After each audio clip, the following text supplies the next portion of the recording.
सबसे पहले आज की तमाम बड़ी खबरें नॉनस्टॉप न्यूज में। प्रधानमंत्री मोदी ने देश को अलर्ट किया है कि कोरोना का खतरा टला नहीं है। प्रधानमंत्री ने पूर्वोत्तर के 8 राज्यों के मुख्यमंत्रियों के साथ बैठक में कहा, लोग सावधानी न छोड़ें। और ये कोरोना ऐसी चीज है वो अपने आप नहीं आती है, कोई जाकर के ले आए तो आती है।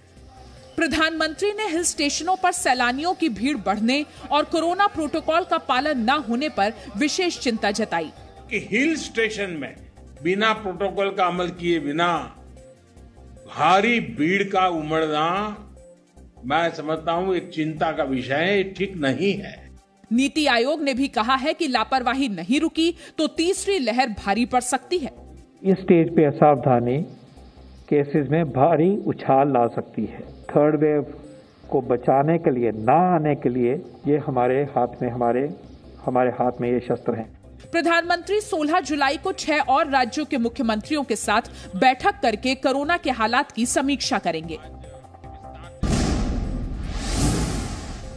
देश में कोरोना वैक्सीनेशन के मिशन को रफ्तार देने के लिए आज बड़ा कदम उठाया गया। इसके तहत सीरम इंस्टीट्यूट ऑफ इंडिया सितंबर से ही अपने प्लांट में रूस की वैक्सीन स्पुतनिक वी का निर्माण शुरू करेगा। सीरम इंस्टीट्यूट में हर वर्ष स्पुतनिक वी की 30 करोड़ डोज का प्रोडक्शन किया जाएगा। मंगलवार को रशियन डायरेक्ट इन्वेस्टमेंट फंड यानी RDIF ने जानकारी दी कि सितंबर में ही सीरम इंस्टीट्यूट ऑफ इंडिया के प्लांट में स्पुतनिक वैक्सीन के पहले बैच के तैयार होने की उम्मीद है और इसके लिए टेक्नोलॉजी ट्रांसफर की प्रक्रिया पहले ही शुरू हो चुकी है। उत्तराखंड सरकार ने कोरोना की तीसरी लहर की आशंका के बीच इस साल कांवड़ यात्रा स्थगित कर दी है। हमने पिछले काफी दिनों से बहुत इसमें एक्सरसाइज की, उच्च अधिकारियों से भी बात की। लोगों का जीवन हमारे लिए प्राथमिकता है, हम उससे बिल्कुल भी खिलवाड़ नहीं कर सकते, उसमें हम कोई कोताही नहीं बरतेंगे, इसलिए हमने यात्रा स्थगित करने का फैसला किया। वहीं हवाई सफर करके मुंबई पहुंचने वाले उन यात्रियों को RT-PCR की नेगेटिव रिपोर्ट की जरूरत नहीं होगी जिन्होंने वैक्सीनेशन करवाया हुआ है। केंद्र सरकार ने मेडिकल नीट पोस्ट ग्रेजुएट परीक्षा 11 सितंबर को कराने का निर्णय लिया है। स्वास्थ्य मंत्री मनसुख मंडाविया ने ट्वीट करके इस फैसले की जानकारी दी। प्रधानमंत्री नरेंद्र मोदी ने टोक्यो ओलंपिक्स में हिस्सा लेने जा रहे भारतीय दल के खिलाड़ियों से आज बातचीत की। प्रधानमंत्री ने खिलाड़ियों को जीत के लिए शुभकामनाएं दी। जीतने का प्रेशर लेकर नहीं खेलना है, अपने दिल दिमाग को बस एक ही बात कहिए कि मुझे अपना बेस्ट परफॉर्म करना है। टोक्यो ओलंपिक्स में भारत का अब तक का सबसे बड़ा दल जा रहा है। देश के 126 खिलाड़ी 69 स्पर्धाओं में हिस्सा लेंगे। ओलंपिक स्टेडियम बहुत बड़ा है, तो इसीलिए मैं ये सोचा कि ठीक है, अगर अच्छा स्टेडियम है तो क्यों, अपॉर्चुनिटी है तो क्यों नहीं खेलूं करके फरवरी से उधर प्रैक्टिस कर रही हूँ सर। प्रधानमंत्री से करीब 1.25 घंटे के संवाद में 15 खिलाड़ियों के साथ उनके माता पिता और कोच भी जुड़े। सबसे ज्यादा उम्मीदें खुद से होती है और हम यहीं पे फोकस कर रहे हैं कि जितना भी ध्यान है अपने प्रैक्टिस पे हो और कैसे मुझे परफॉर्म करना है, इस चीज पे मैं सर ज्यादा फोकस कर रही हूँ। भारतीय खिलाड़ियों का पहला दल 17 जुलाई को रवाना होगा। टोक्यो ओलंपिक्स 23 जुलाई से 8 अगस्त तक चलेंगे। पंजाब में सीएम कैप्टन अमरिंदर सिंह से जारी झगड़े के बीच आज कांग्रेस नेता नवजोत सिंह सिद्धू ने आम आदमी पार्टी की तारीफ की। उन्होंने ट्वीट किया, हमारे विपक्षी AAP ने हमेशा पंजाब के लिए मेरे विजन और काम को पहचाना है। मैंने जो भी मुद्दे उठाए हैं, ये स्पष्ट है कि वो जानते हैं वास्तव में पंजाब के लिए कौन लड़ रहा है। सिद्धू के आम आदमी पार्टी की तारीफ पर किए गए सवाल का कांग्रेस पार्टी ने कोई जवाब नहीं दिया। आपका अच्छा सवाल है।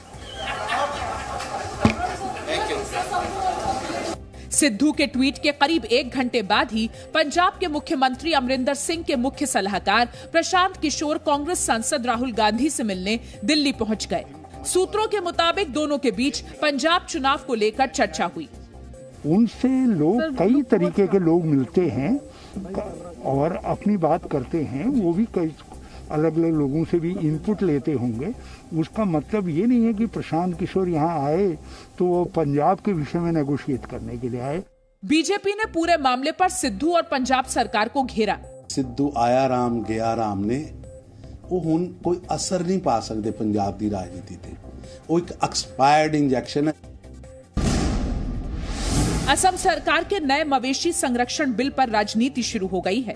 मुख्यमंत्री हिमंता बिस्वा शर्मा ने कल विधानसभा में बिल पेश किया था।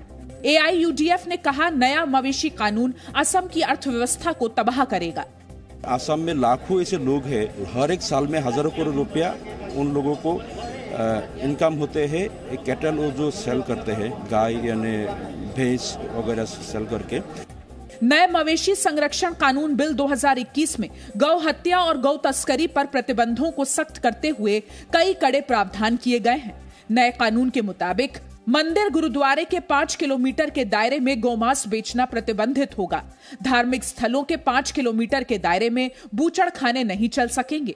असम के बाहर और अंदर मवेशियों का गैर कृषि कारोबार प्रतिबंधित रहेगा। अक्षम मवेशियों को छोड़कर गौवंश की हत्या पर रोक रहेगी। मवेशी वध से पहले रजिस्टर्ड पशु चिकित्सक का सर्टिफिकेट अनिवार्य होगा। कानून का मकसद गौ तस्करी पर रोक लगाना भी है।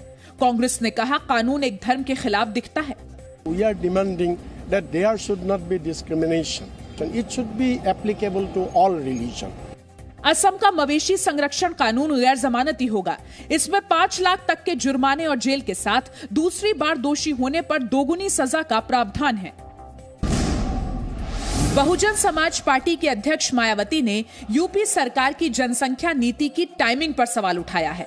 मायावती ने ट्वीट कर कहा कि यूपी भाजपा सरकार द्वारा जनसंख्या नियंत्रण हेतु लाया जा रहा नया बिल इसके गुण दोष से अधिक इस राष्ट्रीय चिंता के प्रति गंभीरता व इसकी टाइमिंग को लेकर सरकार की नीति व नियत दोनों पर शक व सवाल खड़े कर रहा है, क्योंकि लोगों को इसमें गंभीरता कम व चुनावी स्वार्थ ज्यादा लग रहा है।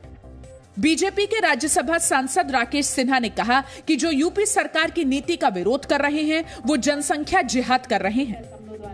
जो लोग जनसंख्या जिहाद को अपना धर्म मानते हैं वही लोग इसका विरोध कर रहे हैं। जो लोग इसको धार्मिक चश्मे से देख रहे हैं वो वास्तव में राष्ट्र पर आघात कर रहे हैं।